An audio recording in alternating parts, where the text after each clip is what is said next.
Let's talk about roguelikes. I know for a fact many people, including myself, love this genre, which is why I have a list of the top 10 indie roguelikes, or lights, of the year, including that awesome magical anime looking title I teased at the beginning of the video. Let's get into it. I hate to start the list off morbid, but here we are.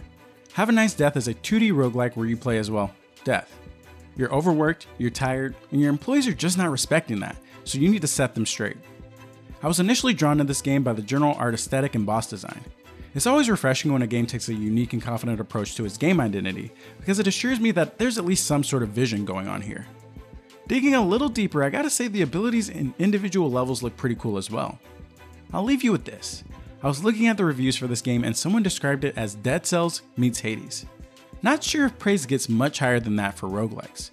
It's currently available on PC and is coming to Switch on March 22nd, 2023. For me, roguelikes have always been a single player experience. Sometimes to my detriment though, because I do find myself struggling in some games. Ember Knights is here to help me out with that. It's a 1 to 4 player experience where you play as a group of legendary knights trying to stop a mad sorcerer. The gameplay looks great, controls are snappy, and to be honest, there's something special about being able to group up with your friends in an experience like this. The devs are constantly updating the game, the reviews are very positive, and most of said reviews talk about how much fun they had with their friends while playing, which is the ultimate endorsement for a co-op game like this. Check out Ember Knights in early access on Steam. I'm putting Cults of the Lamb early in this video so I can keep you guessing on what's to come, but just because I'm showing it now doesn't mean it's not one of the best roguelikes of this year, because from my perspective, it is.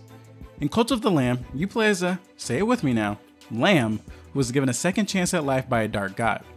As thanks, you start a cult in servitude of this god and gain power to free it from imprisonment. Let me warn you, once you start this game, it's really hard to put it down. It's basically demonic Animal Crossing with a Hades flair, and it hit all the right notes for me. The gameplay loop is extremely chaotic in the best ways. Go on a dungeon run, save and convert a follower, marry them, sacrifice them, resurrect them, pick up their poop. Long story short, it's a wild time. It is currently very positive on Steam with over 29,000 reviews, and it went absolutely viral when it was released. Do not miss this one, it's on all consoles, so try it out today. Since we just hit demonic Animal Crossing, let's just keep the nutty concepts going with Shotgun King, the final checkmate. In this game, you play as a chess piece with a shotgun, just blasting away at every other chess piece. I love the idea of mixing strategy and action together by way of chess. It's just an idea I would have never thought of, and honestly it looks pretty fun. In terms of gameplay, it seems like what you see is kind of what you get, but almost everyone agrees it's pretty fun with some complex elements that will really make you think. The game is only $6 on Steam, so if you're interested in the idea, I think it's worth trying out. I'm sad to say I'm one of those people that spends almost as much time in their inventory as they do in the actual game. So lucky for me, there's an entire game to make that problem worse. Backpack Hero is all about managing your inventory in this turn-based roguelike.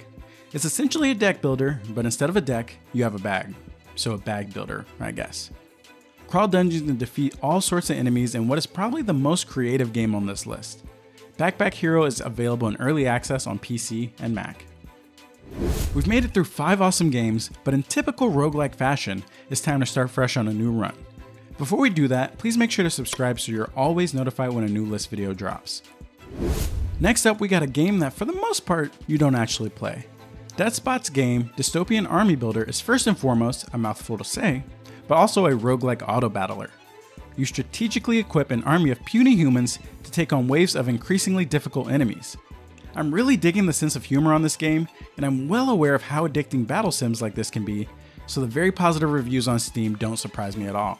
If you're looking for a wacky fun roguelike experience, look no further and try this out on Xbox, PC, Linux, and Mac.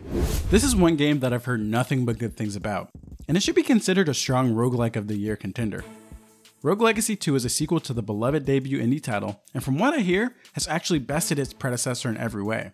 In it, you will do a series of dungeon runs, and if you die, which you will, your current character's children will succeed them with a completely unique set of strengths and weaknesses. It's praised for having all of the things you look for in a roguelike: replayability, randomly generated bloodlines, varying degrees of challenge, and so much more. I feel like this game has fallen a bit under the radar in the general gaming sphere, but for roguelike fans, this should be a must play. If you stick around the channel long enough, you'll learn I'm a simple man. Give me a good art style, some catchy music, and some solid controls, and I'm on board. Revita has all of them and then some. It's a twin-stick roguelike platformer about a kid climbing a clock tower in search of their lost memories. I am not exaggerating when I say the reviews are begging for more people to discover this game. Like seriously, these people are desperate. Almost every review I read said that the game was extremely underrated. Looking at the gameplay, I can see why. The game features a striking art style coupled with a dazzling suite of combat and movement mechanics.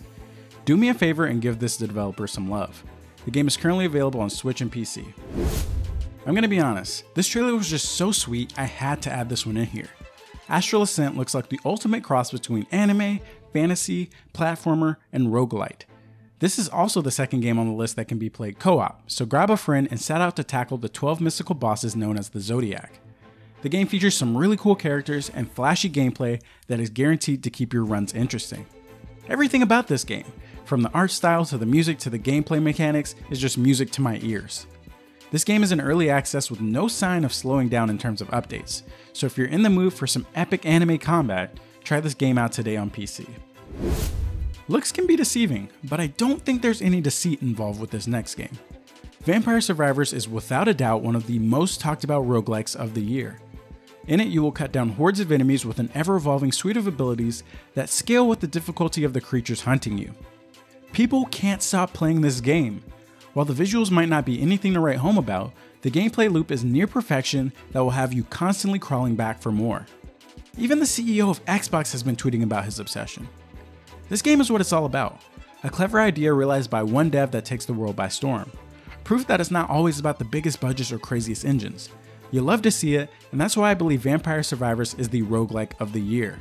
So whatever you do, give this game a try on Xbox, PC, Mac, Linux, Android, or Game Pass.